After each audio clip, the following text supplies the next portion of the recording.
I was watching a TikTok video the other day. I saw somebody talking about they make $250,000, $300,000 as an anesthesiologist. Like, is that real? Like, you can make that much money? Yeah, at my current rate, taking about 10 weeks of vacation, 10 weeks of vacation? mhm, You taking 2 months of vacation? yeah, Okay, all right, go two and ahead. a half months, $294,000. 294, and that's with 10 weeks of vacation. Mhm. All right. Where you be taking your vacations at? Right now, my vacation is working on Lokum, but I've gone overseas, Thailand, Europe, Kenya. There's gonna be some fellas in the comment section, trying to get Joy to sponsor something. I'm curious, like, why Locum, Why right? Lokum? Because like you have the Yeah, financial means to like just live a nice, comfortable yeah, life. So like, yeah. why Locum? Like, why are you starting it? The reason that I'm starting Locum is because as a healthcare provider, I think it's important for clinicians to be founders in healthcare and like help find solutions to some of our issues that we face. And the issues that I'm trying to address with Locum are just things that like I went 2 years and 3 years and I couldn't stop thinking about it and just like really became a passion for me. But you're right, like I could have just lived my life. But one of the things that I've learned so far is to really see money and income as a tool to go where you really want to go. Like, sure, I could save a bunch of money and like really live a good lifestyle, but really, how can I leverage my income to live the life that I want to live? And I think that is through investment and investing in like a business that I believe could change something.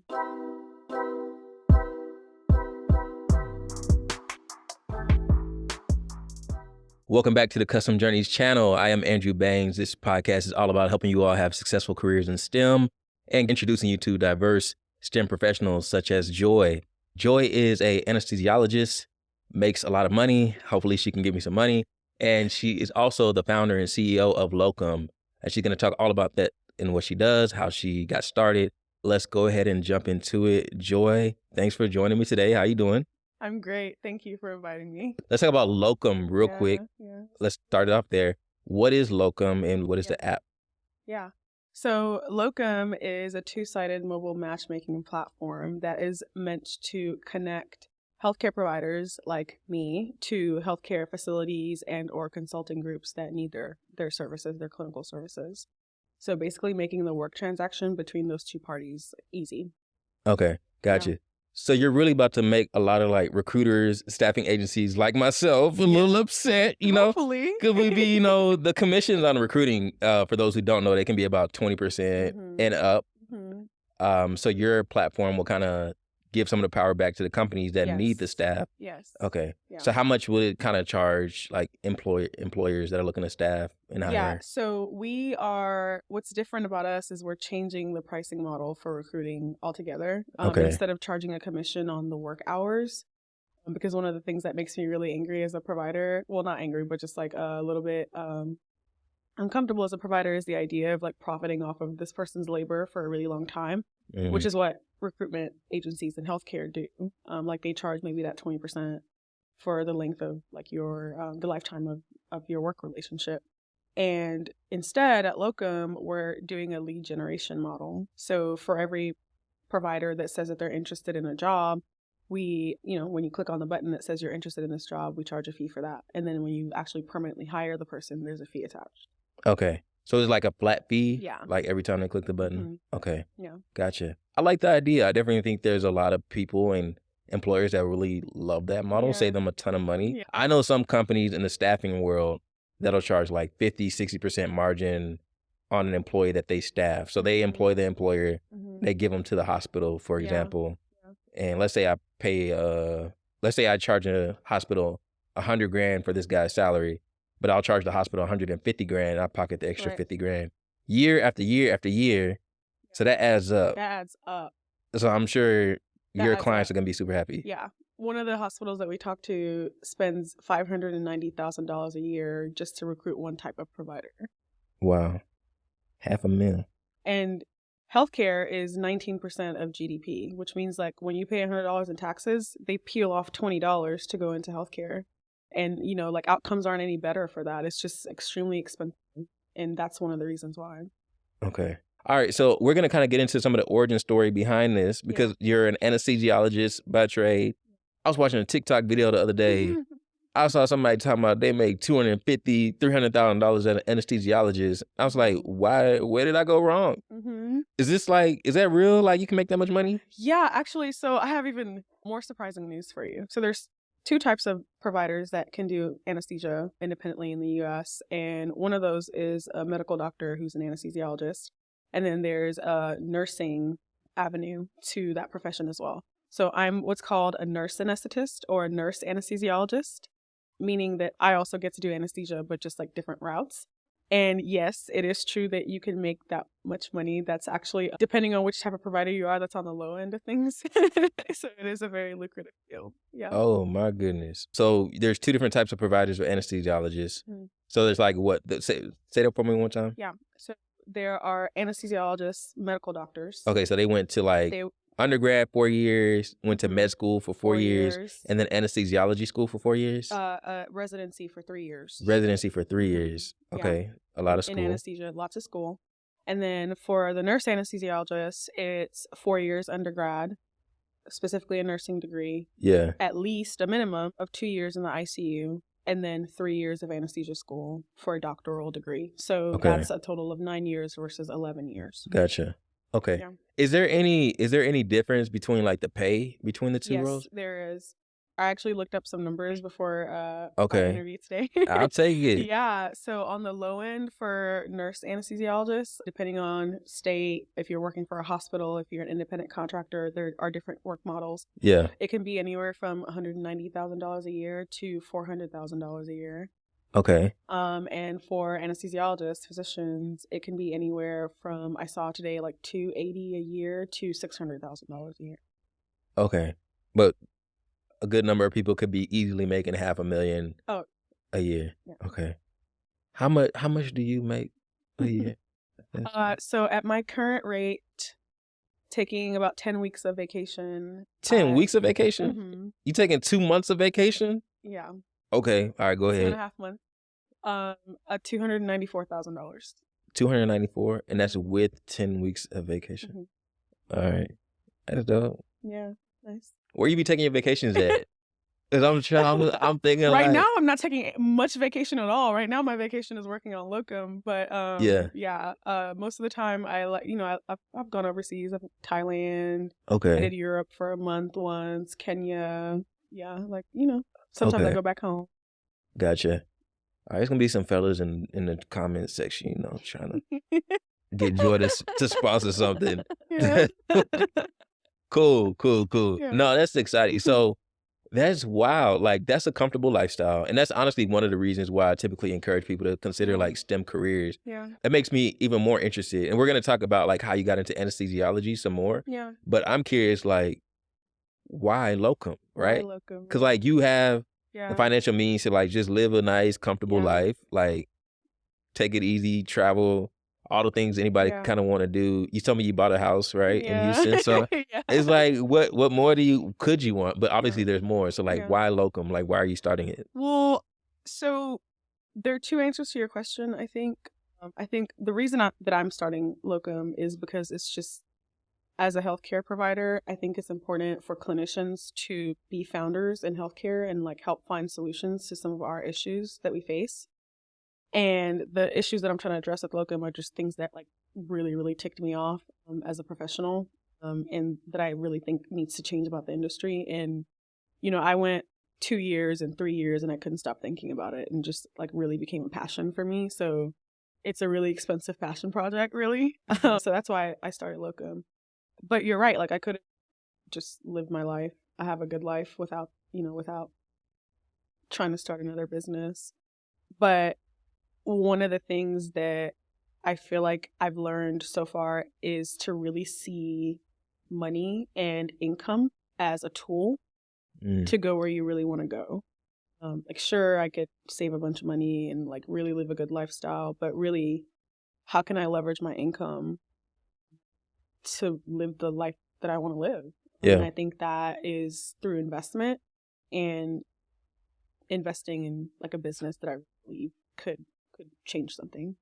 I like that. So what does that look like for you in terms of when you say money is a tool for where you want to go? Mm-hmm. Like, where do you envision yourself? Is there a particular end goal? Like, when I think about I want money because I know the impact that I can have, and I know that this country, this world Yeah. is Yeah. primarily driven and impacted by money and what Yeah. it can be. It is a tool, a resource. Absolutely. So I kind of have a vision of what that looks like for me. What does that kind of look like for you? Yeah. Like, does that mean? Yeah, it's interesting that you asked me that because all of that started to come, like, kind of shape up for me after I decided to start a tech company. And for me, that looks like a comfortable lifestyle for myself, for my family, and to be able to sort of like extend my parents' dream when they came here from Nigeria and really like be the next step in that sacrifice that they made. So doing something back home would be the end goal for me, is like leveraging whatever success I have with Lokum to really,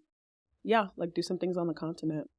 Gotcha. I like that. And I think that's a great why, but then also I think there's a great opportunity when you look at like all these people looking to invest in Africa and viewing it as an Yeah. final frontier. Yeah. And I Yeah. used to have a roommate. So we're both from Houston. Well, I'm from Houston. It's like little Nigeria, basically. Yeah. So I grew up with Nigerian people my whole Yeah. life. And I had a roommate that was from Cameroon. And we would a lot of times talk about like the state of Africa and like Yeah. a lot of influence from European countries, which resulted in corruption on the local government. And all my Nigerian friends, and you made your parents proud by becoming a nurse, but all my Nigerian friends had like 4 options, Yeah. like doctor, lawyer, engineer, nurse slash nurse. pharmacist. Yeah. Yeah. It's the same. So it's Yeah. like, STEM. exactly. So Yeah. like y'all made your parents successful, but then in my mind, I kind of thought like, yo, if everybody was like, yo, let's go back. Yeah. Like your parents are from Africa. Yeah. Like you have a stronger connection than I Yeah. think like a lot of Yeah. Well, I descendants was of born slaves. there, so Yeah, so even that. I So it's grew up like, there. what if there was a committed effort to kind of go back? Yeah. And now I kind of feel like, okay, they're starting to get like some traction I around see it that. too. Not only from Nigerians and Africans, but then also from corporations that view it as like, hey, like there's an opportunity. Yeah. So cool. So I think there's a lot of Yeah. opportunity plus the resources, and I'm excited to see where that goes. You kind of talked about saving that shoebox money, little hustler back in the day. Like, yo, let me see what I can. That was ridiculous. Yeah. That's cool. So you went through undergrad. So going into college, you knew what you wanted to do in terms of anesthesiologist or just nursing or what? No, I just knew that I had 4 options. It was, medicine, nursing, pharmacy, or it wasn't even engineering. Engineering, I think the boys get funneled into that most of the time. So like really it was like 3 options for me. Yeah. And like I had a friend in high school and she was going into nursing and I was like, okay, that seems cool enough. I was a teenager, so I didn't know for sure what it was that I wanted to do, which I think is why your podcast is so cool. If I had something like this, I think it would have opened a lot of doors in terms of like what I could do. Like I didn't even know that anesthesiology was a field, like a career field at all. And maybe that's not necessarily like my fault. Maybe it's the fault of the school systems. But yeah, like it was something that I did because my friend was doing it. And then while I was in nursing school, I was at one of the children's hospitals in Dallas, and I saw someone come in when a child like had a cardiac arrest, and they did the intubation. Like they came in and like put an airway in, and then they literally picked up they walked in like this like superhero with a backpack, and they opened the backpack and they put the tube down, and then they left, and then everybody else had to deal with everything. And I just was like, who is that? Because that's a really cool job that I want to do. And I was about like 2 years through my nursing training at that time. I went home, I just started Googling, and like I knew that I was going to do it. And it was like, Gotcha. vision. Yeah. Okay. And so the anesthesiologist is the one that typically does like the intubation? Yeah. Oh, Yeah. that's interesting. I just thought it was like whoever was like closest to like the patient. No, That's the way they make it seem on the shows. at Usually, least. like you'll see that like in the ER. There are lots of different people who are like trained to do intubations, but like we're the known like airway experts. So like for example, during COVID, when people would come in the ER and then like you had to put people on a ventilator, in most places the anesthesiology team was designated to do that. Like in my hospital, we were the designated airway team because like it was important to get the intubation like within 60 seconds. So you need someone who's like experienced with doing that. And like I do intubations like probably 4 or 5 times a day sometimes. Okay.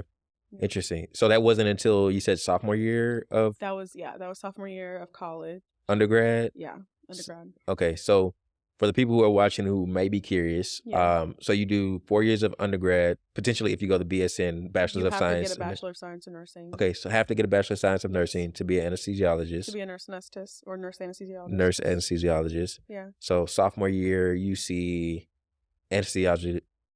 Y'all got a lot of tongue twisters. Why are these words so long? You see an anesthesiologist do an intubation. Yes. Look at me, I sound like a doctor. Yeah. All right. And then you're like, okay, wow, I want to do that. I was like, that is such a cool job. Awesome. Yeah. Okay. Okay, so 4 years undergrad, and then you said 2 years in the ICU. 2 years You have ICU. to have the 2 years in order to apply for school. And it has to be in the ICU? It has to be in the ICU. Okay. When you're in the ICU, what kind of like cases do you see? Yeah. Like the worst of the worst, like gunshot, stab? Yeah. maybe- Depending on which kind of ICU. So like, there are neuro ICUs, there's trauma ICUs, there's like cardiac ICUs. Yeah. So any ICU experience, medical surgical ICU. So yeah, like people who have, motorcycle crashes to right after cardiac surgery to like for me it was a lot of strokes and like head trauma. So yeah, like once you've taken care of patients like that who tend to be like the most sick, like almost like having to like do life support, lots of like I'm going to use like big words, but just like supporting people like on ventilators, like, making sure that they're alive essentially.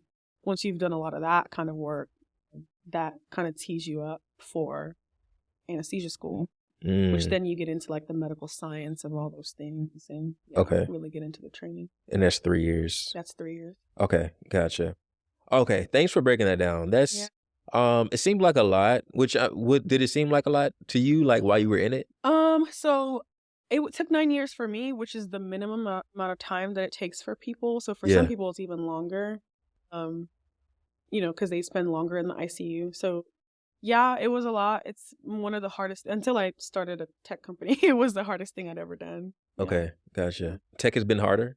I think that like pivoting has Yeah. been harder because like I'm non-technical. So like you're learning tech and business Yeah, and like your industry at the same time. It's been a lot. gotcha.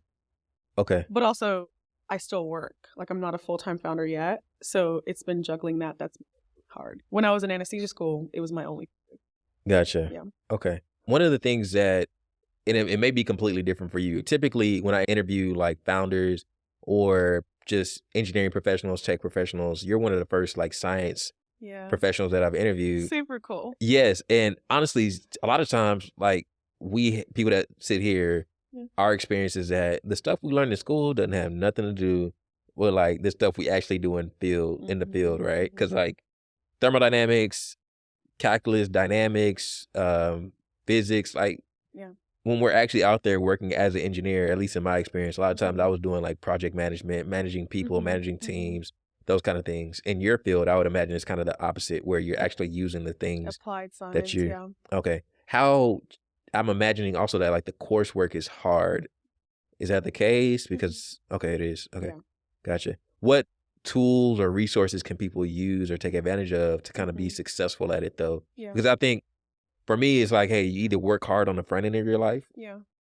and you have an easier back end, or you can flip it. Yeah. You have an easy school experience and all that front end of your life, but the last half of your life Yeah. you're struggling, you're scraping by. So like what Yeah.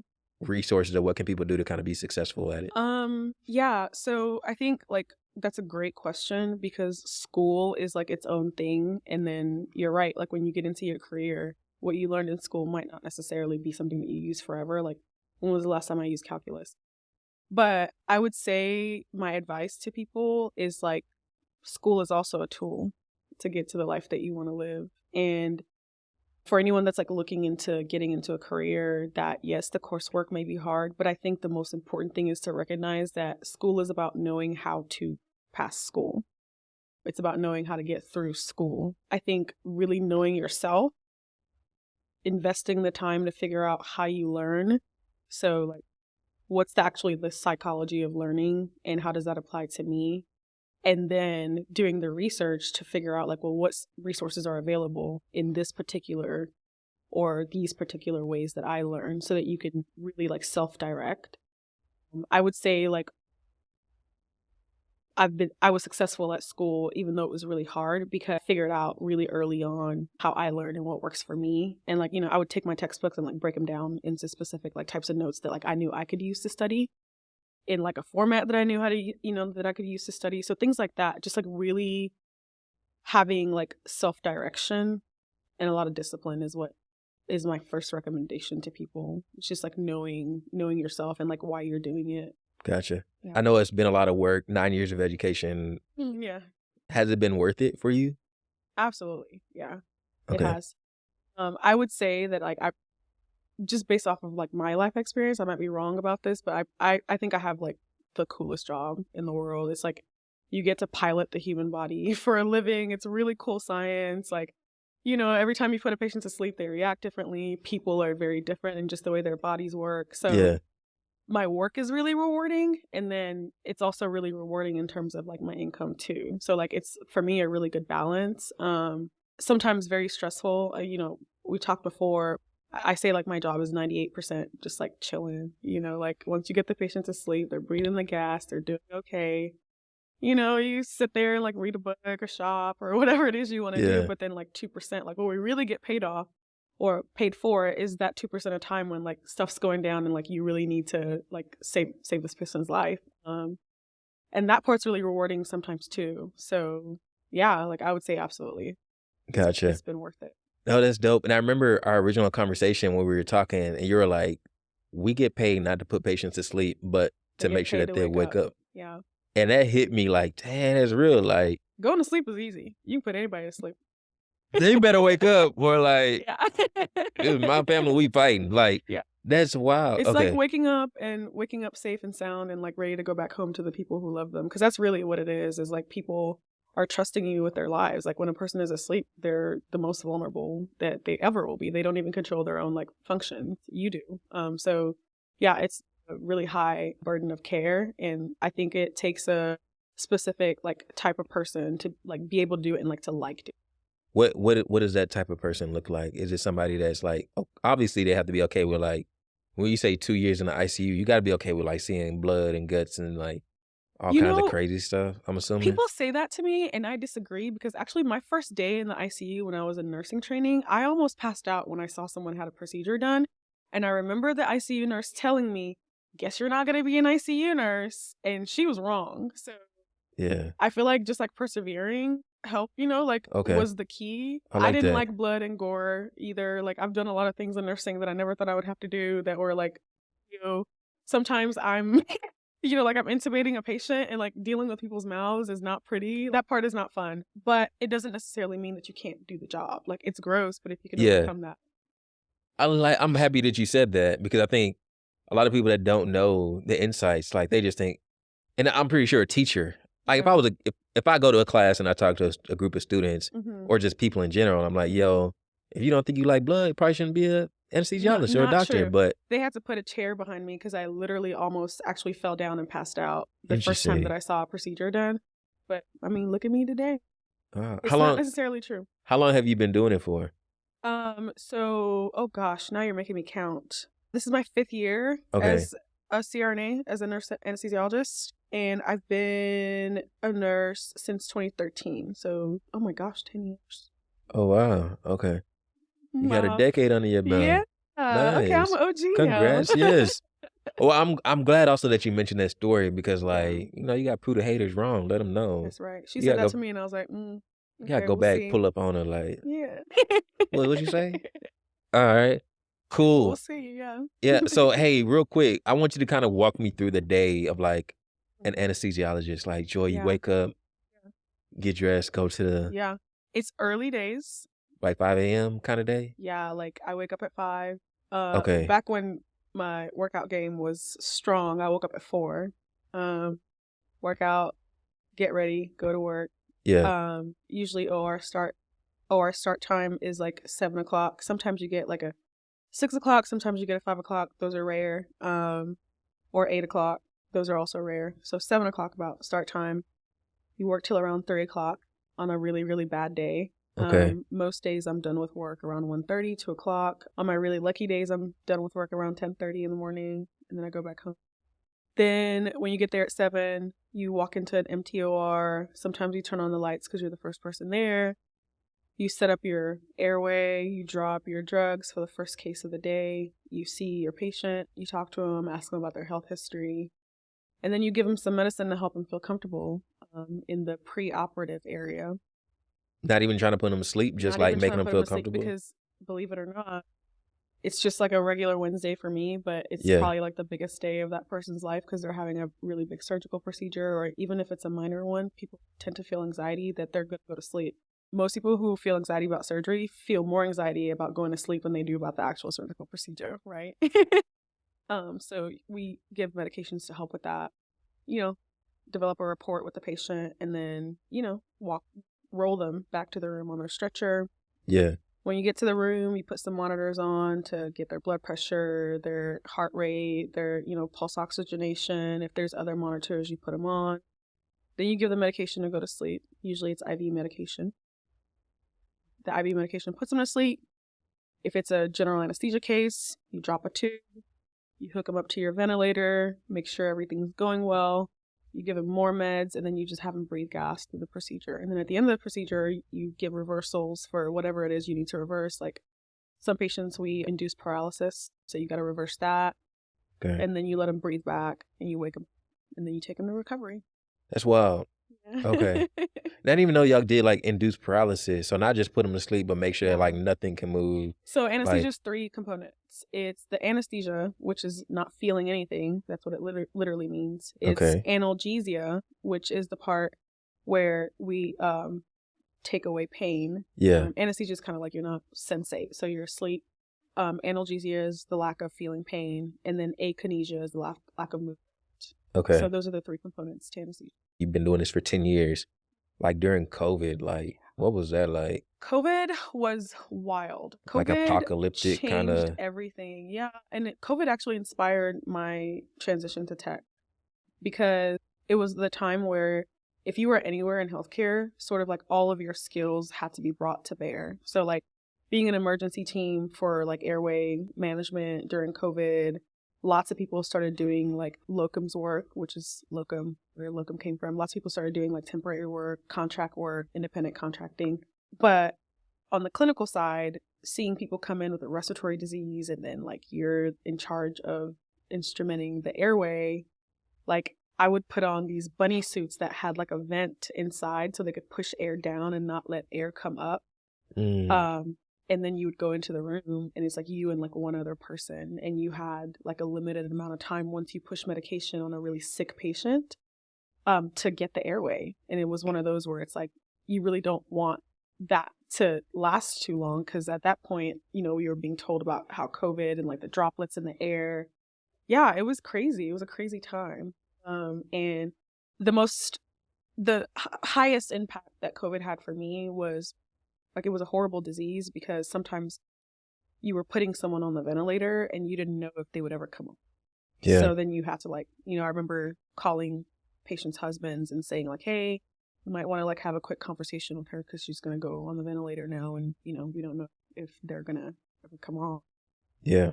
So yeah, it was terrible. Gotcha. How do you deal with that, the reality of like mortality and death in your job? Because obviously you don't want any of your patients to die, but obviously it does happen, whether it's, the disease or whatever issue they have just progressed too bad or the doctors couldn't save or things went wrong in the surgery, hopefully not. But like, how do you deal with that component of death, like on a daily basis or however frequently it happens? Well, the truth is like, it never really like leaves you. If you ever have an experience like that, it's terrible. It's not just about the person. It's also about like their loved one, right? Because eventually that conversation has to be had. But also, it's one of those things where even if it's a procedure that they needed to save their lives, most of the time, even if they would have like passed away without the procedure, it's also true often that if you had never touched them in the first place, they would have not had a bad outcome, at your hand. So it's almost like there's never a situation where a bad outcome happens where you don't feel that guilt. Yeah. Actually, for me, there never is a situation where I don't feel that guilt. But it's something that like in your training, you learn to like confront and hopefully deal with. And for me, like just having a really good like consciousness of like my own mental health. But for me, the way that I manage it is like I'm very, very like devoted to like being a clinically like sound provider. Gotcha. So like when I was in school, like I just like studied my butt off, and like I still study now. And if there's something that like I don't know, I always ask. You know, like you don't know what you don't know. So just like being really careful with people. Yeah, so that if something does happen, you at least have the like you can at least like tell yourself that you tried your best. I like your personal commitment to like bettering yourself in your craft. I think one thing, at least with applied sciences and engineers, like our jobs are like high risk. Like a lot of times people's lives can be on the hand. High. Yeah. So like I was in charge of like driver steering wheels and driver airbags for vehicles. Like if I F up and I don't validate something right, or I check a box that, hey, this is good to go and ship out, and airbag doesn't deploy properly, people could die from it. Life, yeah. And same thing with you, but even on a like more personal scale, like it's like, yo, this is Jennifer, or this is whoever my patient is. Like several times a day. Yeah. So but so I appreciate your commitment to like bettering yourself and like staying on top of your craft, because Lord knows there might be some doctors out there, and we kind of had some conversations where like some doctors maybe they shouldn't be in the field. Like maybe they didn't do that well in med school. That's true for every field though. Yeah. I think that's why the individual is the most important. It's like how you see your craft, your why, knowing yourself and why you're doing what you're doing. And like also like just the gravity of everything, like being aware of that. Gotcha. Cool. All right. So I appreciate that. I think that was really good, deep discussion about anesthesiology. I was always kind of curious, especially like with my wife, like we have 2 kids and they were both cesarean, C-section. And so like, I remember my wife told me, you know, they don't let the husband back initially, like they keep him out there while they're prepping the patient and everything. And after the baby was born, my wife was like, yeah, like one of the doctors was asleep. They had to go like wake him up and stuff. I'm like, dude was asleep? Like in the operating room? No, he was somewhere else. Like, I don't know. I think he like went and took a nap, and like they had to like go wake him up. And I'm like, it just made me kind of uneasy. And it made me realize like how important, because you always know like, hey, doctors, life or death. But like when it hits home, that's when there's even a more strong emphasis on it. So I appreciate the work that you do, Joy, out here saving lives, keeping people safe. Keep it up, you know, keep doing it. And hopefully we can encourage some more people to get into the field. Absolutely. Listen, I feel like in terms of healthcare, nurse anesthesiology is if not the profession with like the highest return on investment. And that's why I chose it. Like, you go to school, you do what you need to do, you come out and you have a great life. And so I would absolutely encourage it for anyone who's thinking about getting into health. Gotcha. We need more. It's like what, 40 hours a week, 50 hours a week? I mean, I've had jobs where like I'm lucky if I work 20 hours. I've had jobs where I work 30. It just depends on where you get into. Do you need a bachelor's degree in anything or in like certain things? So for nurse anesthesiology, it has to be a Bachelor of Science in Nursing. Okay. All right. So you're thinking I'm not about going a career back. switch. I'm not going back. I'm done with school at this point. You know, that's the Come on, Lord you can has. be a CRNA. You like it. Nah, the Lord has different plans for me. Different plans for me. Okay. So that's not my calling. But I want you all to think about that. If anybody's thinking about it, they can contact me. I'm happy to mentor. I'm happy to shadow anything that anyone needs. Like we actually do. Like there's a shortage. We need more. Yeah. Okay. Cool. All right. That's good to know. Yeah. Hey, so before we go, I got 12 minutes with you. Let's talk more about Lokum. Yeah, let's. You recently won a pitch competition, your very first pitch competition. How was that? It was so fun. It was a lot of fun. Yeah. Okay. And then also during the pitch competition, I saw that you said you have like 760 people. Now 807 as of today. Okay. So your platform, you're pretty much a matchmaker between it's not just anesthesiologists, right? It was everybody. We started in anesthesiology because I really wanted to be able to like learn from one market before transitioning into others, but that is the intention. Okay. Riches in the niches. Mm-hmm. So you got 820. 807. 807. 20's coming. 807 anesthesiologists signed up on the platform. Yeah. You're basically matchmaking them with hospitals or is there whoever needs their services. Whoever needs their services. How did you get 820 people to sign up? Like, because there's somebody out there that's trying to get them people on their Man, those marketplace or their paychecks and platform. boxes, man. Like, I'm a hustler. Hustler. All right. Talk to me. Give me the game. Yeah, so I leveraged my social media network Okay. because I'm part of some like private groups with nurse anesthetists in it, and I knew that because this was such a big need for me and for like the people who do what I do, I knew that if people heard about it, they would like spread the word really quickly. So I tried to time it correctly when I announced, and it wasn't until we like had a product. It wasn't until we were gonna go to like a state conference. So like the weekend of the state conference, I got on Facebook and I got a bunch of the posts about the conference to say, hey, like we're gonna have a booth at this conference. Like you guys should come check it out. You know, we're a new kid on the block. You've never seen anything like this before. And people were like really excited. They were so excited that we didn't have enough like cloud space, so we had to get more. Okay. Yeah, Nice. so, Good problem to have. So that's a great way to like be resourceful. I know from talking to different venture capital people, associates and whatnot, a lot of times they look for companies that have traction. yeah, And you're obviously proving that, right? yeah, You're out yeah. there getting people to sign up. So Doing everything I can. nice. Yeah. Nice. And you recently announced that you're raising $500,000. How has this experience been like starting your raise? Yeah. So I never intended to raise any money because I think when I first started 3 years ago, I didn't see the scope of what we could do. But once I did see that, it became really clear that the best thing to do was to go ahead and like raise a round. I think as someone coming into tech and coming into like this type of like structure in terms of like fundraising and doing pre-seed rounds and rounds and all that, I had to learn really, really fast. And I had to lean on people who like already kind of like know what they're doing and call people to get some advice. So it was really for me about like networking, and like I was really lucky to meet some really, really smart, really well-connected people who were just like, hey, like I have a guy who like does coaching, and so it was like that was just like trying to learn from people who already know it. Like I'm learning more and more not to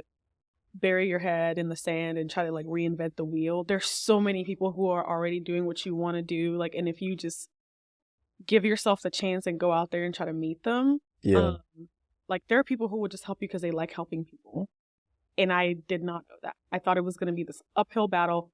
And I actually spent a longer time. Like I feel like it hurt my business not to be out there making those connections and leaning on people. Because once I started doing it, it was like magic. Like things started happening. Yeah. That's a great point. And I know I met you probably like 3 weeks ago, maybe. And when I met you, we connected on LinkedIn. I was like, yo, I love what you're doing. And I looked at like your LinkedIn. I thought you was gonna have like 5,000 connection. Hey girl, don't be on LinkedIn. I She don't just be. made that LinkedIn. I was like, how are you doing all this? Let me back up. When did you start Lokum, by the way?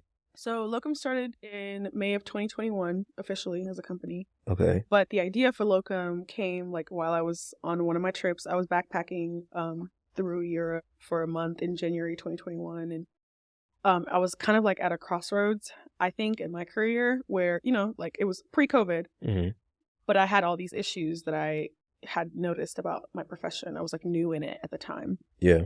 And I had some frustrations, and my trip was kind of about like, okay, am I going to stick with anesthesiology, or do I have to go back home and tell my parents that I spent 9 years training for something and now I'm not going to do it?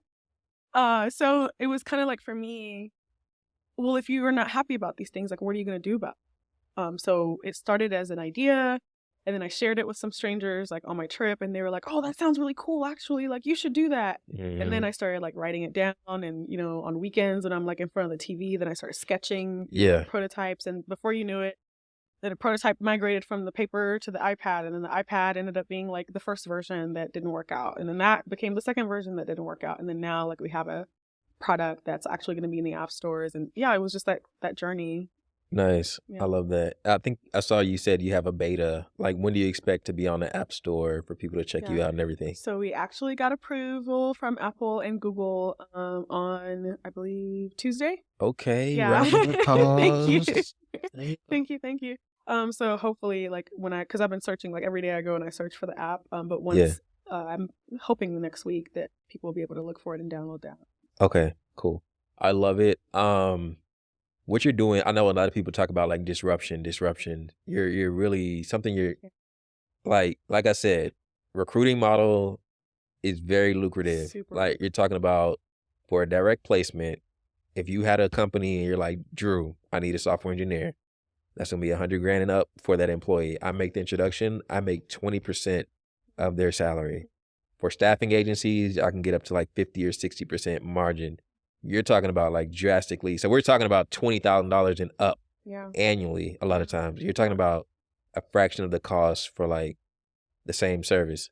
So you're really trying to disrupt this industry. Where do you see potential impediments, and then also where's like the end goal for this? Yeah. Well, part of the advantages that those companies have is because their business model is so lucrative. Like they have the resources to, text people constantly. They have the tech to, like they maintain records and like they're really powerful for a reason. Yeah. And so that's an impediment, is like we're going up against some giants and it's just little old me. Another impediment I think is just that sometimes it's convenient not to do anything different for hospitals and for healthcare facilities because they've been doing it the same way for so long. So like, for example, in anesthesiology, one of the most popular websites that people use to get work is 30 years old, and it literally looks 30 years old. That's like Craigslist website. Exactly. Trash. And people still use it because guess what? It's not really broke, so they're not trying to fix it. And I'm thinking about me, and I'm thinking about people who are coming in the next generation, and like for the future of the profession. Like, are we really going to continue to use this website? No, something has to come after this website. These recruitment agencies, I'm seeing like the numbers that people are quoting. One of our biggest competitors made $172 million last year just for showing people a resume.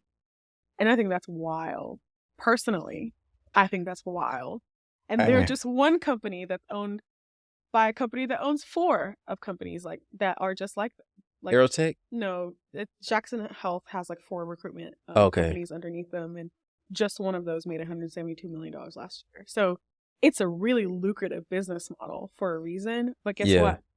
The more hospitals are paying those guys, the less they can pay providers, the less that they have resources to actually advance patient care, which is what healthcare is supposed to be about. So for me, it was just about that. Like that makes me. Okay. I like that. Yeah. That makes me feel good about like, it's not just about, hey, okay, I like that. I'm not just trying to cause trouble. Yeah, it's for a good purpose. That's money that they could be spending towards like medical research or improvements, and also giving more empowerment and finances back to the medical providers themselves, the clinicians who are actually doing the work. Yeah. I ain't gonna lie, I like getting paid to be the plug, to make the introduction. I bet you do. I'm gonna take advantage of it before you start getting into like the software engineering side. Can you just stay in the medical side for a minute? Like, let's not slow down, Joy. You moving kind of quick. Yeah. I'll give it a shot. Let me ask you this: one of those like recruiting agencies come to you tomorrow and they like, yo, Joy, you a troublemaker. Yeah. You talking about helping people back home in Africa? Yeah. Yoruba land. Like, we got you, Joy. Here go a check. Chill out. Be easy. Yeah. What is that the exit strategy? Like, if somebody were to acquire, like, would that be something you're interested in? I think it would depend highly on who it was and like what their mission is. Okay. And like I have my own sort of like personal like boundaries and goals when it comes to that. And when people ask me that question, it immediately gives me anxiety because it feels like I have to make decisions like that are so far ahead of where we are now. I got you. And I've heard advice that as a founder, you should absolutely know what your exit strategy is. So all I did was I wrote it on a piece of paper and I put it in my journal. I put it away, and I'm not thinking about it until that. Okay. I'll take that. I like it. We're kind of coming to a close. One question I do want to ask you, and I'm kind of thinking with my future VC hat on at this moment. I know when people are looking to make an investment, a lot of times they're looking for what's the probability of success of this endeavor. And of course, that could be looking at who the founder is, what the traction is. Also looking at like how risky or what are the risks of investing in this startup. How do you kind of de-risk the startup Lokum for potential investors, or just in general? Like, how do you de-risk it? And that could be, obviously you like have a subject matter expertise. So that's one way of de-risking it. You're a non-technical founder, so like how do you de-risk that part? Like, who do you partner with? All those things. So like give me some ways that you kind of de-risk the investment. So I think I mentioned before that I had tried to do this a couple of times in different ways, and because of my like non-technical expertise, was not successful. So I got to a point where like that was a lesson that I learned was like, again, lean on people who know what they're doing. So I found a technical partner, and now I'm working with like our technical team is about 7 people. And then on the business side of things, just like finding mentors, strategic partnerships. So interestingly enough, almost all of our committed investors, because we just opened our round, but people who've said that, you know what, I'm interested in actually like helping this and joining this organization, they're clinicians as well, because they also see the need. They're people who experience these pain points. So like plastic surgeons, nurse anesthetists like me, anesthesiologists, these are people who like see that there's a need. So I feel like that lends itself to that like theory of proof that this is something that is needed and will be successful. And then in terms of de-risking, for me, I think that it's really important to have buy-in from your customers. So when we did our beta launch, like that was it for me, was like testing that product market fit is there. And like I have, you know, literally I opened my mailbox the next day and there were 80 emails of people saying like, dude, let me in, whatever you got to do, get more cloud space. Yeah. And for me, like part of our business model is listening to our customers. So we have like, feedback built right into the app so we can continue to iterate based on what the customers want. Yeah. And just continue to push that philosophy. Nice. Until we're where we want to be. What do you need to be successful? Like, what do you feel like would be most beneficial? Obviously the money, but like, is there anything else that you feel like will be helpful? Yeah. I would say right now, what I need the most to be successful is those strategic partnerships and people who like know my field, they know business in my field. Yeah, like just having those people support and like uplift me, which is like starting to happen, and I'm really excited about that. Nice. People are reaching out because they see what I'm trying to do and they want to be a part of it. And I didn't know how that part of the puzzle was gonna like kind of solve itself, but it's starting to come into shape. So yeah, like just starting to have those conversations that hopefully will get us where we want to be. It will. Keep at it. Keep at it. All right. So I got to get you out of here. Yeah. I want you to let people know like where they can find you. You can look in this camera right here. Okay. Let the people know where they can find you, how they can support. If they got some money and they want to cut a check, how they can do that as well. You can reach me at my email address. It's joy, Joy, at lokumapp.com, and it's Lokum with a K. Why is it with a K? You know how we do. Yeah, so joy at lokumapp.com is my email address. Yeah, that's the easiest way to find me. Awesome. Amazing. Yo, this has been fun. It's been a pleasure. I had a lot of fun too. Yeah. I told you it was going to be fun. Yeah. Like, it's real chill. Yeah. Want to give you as many ways and help as I can to help you be successful in all your endeavors.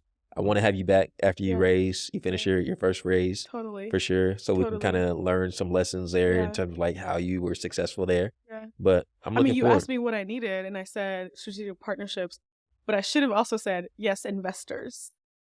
Of course. Totally. Of course. Because our round's open. Yeah. Yeah. No. We got it. Like the money, that's for sure. But no, also the partnerships. So definitely if you're watching, like make sure you're reaching out to Joy, take advantage of it. Absolutely. Reach out. So cool. All right, Joe, I'm gonna let you get out of here. I appreciate it. This is so much fun. Like you're a great interviewer. I appreciate that. You know, I'm getting better. Yeah. For those of you who have been watching, I forgot to say it in the intro, but subscribe, people. Make sure you subscribe. Make sure subscribe. We need this. We need these people for the culture. Get the word out. But then also make sure you support Joy and her future endeavors. I hope you enjoyed this episode and catch us next week. Peace. Thank you.